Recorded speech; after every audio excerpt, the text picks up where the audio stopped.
Bueno, o partido foi un espectáculo das áreas, unha bollería de goles, 13 goles, 7-6, partidazo, eles teñen unha calidad tremenda individual.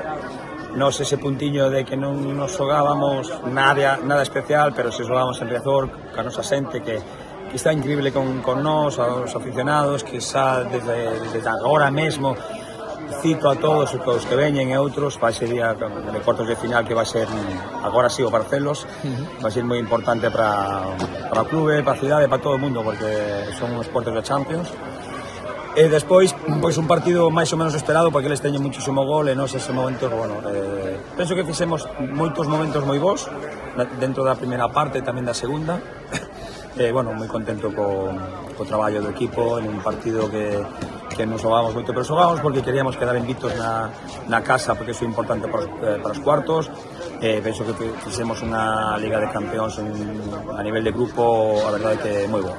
Mister, nun registro diferente, non? Eles chegaban como máximos goleadores de Italia, moitos goles en Europa, vos con moitas porterías a cero, pero hoxe tamén demostrades que no corpo a corpo, pois tedes goles, hai que ir a guerra, pois tampouco en equipo que non quede quieto aí na área, non? Sí, ese puntiño que tillamos hoxe de que eles tamén é un equipo que se quedan arriba, que deixan transicionar, que despois teñen moitísima calidade diante da portería ou moitísimas transicións, eso dá para chegar ás áreas e, bueno, sí, faltábamos por aí un pouquiño de gol, a ver se se marcou Tato tamén, nese sentido fainos falta, porque penso que é algo que falamos de ser un poquito máis contundentes nas áreas, non?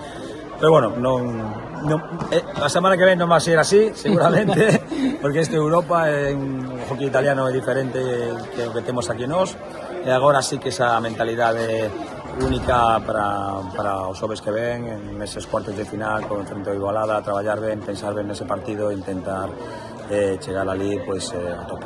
7 goles de 7 goleadores distintos, unha cousa un pouco extraña, que non tan só Jaco sen anotar. Sí, quedou Jaco sen anotar, pero bueno, penso que hai un aí que deu unha boa asistencia, no, bueno, sí, estamos contentos. Con Martí tamén, porque a pesar dos goles, pues que hubo moitas ocasións, sí, os goles moi repartidos, xa che digo, fainos falta, penso que por ese lado é un dato positivo do partido de hoxe.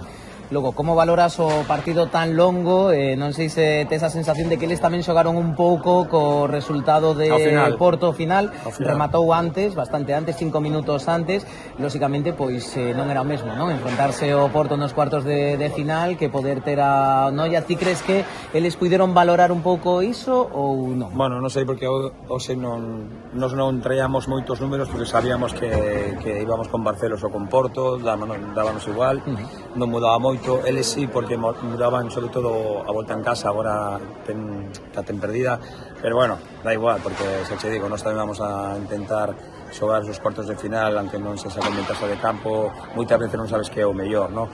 En ese sentido, así, ao final de partido parecía que eles estaban máis atentos ao móvil, no, que outra cousa, e nos dedicábamos a xogar, intentar acabar o partido, sobre todo non perder, porque queríamos non perder na fase de grupos, e conseguimos.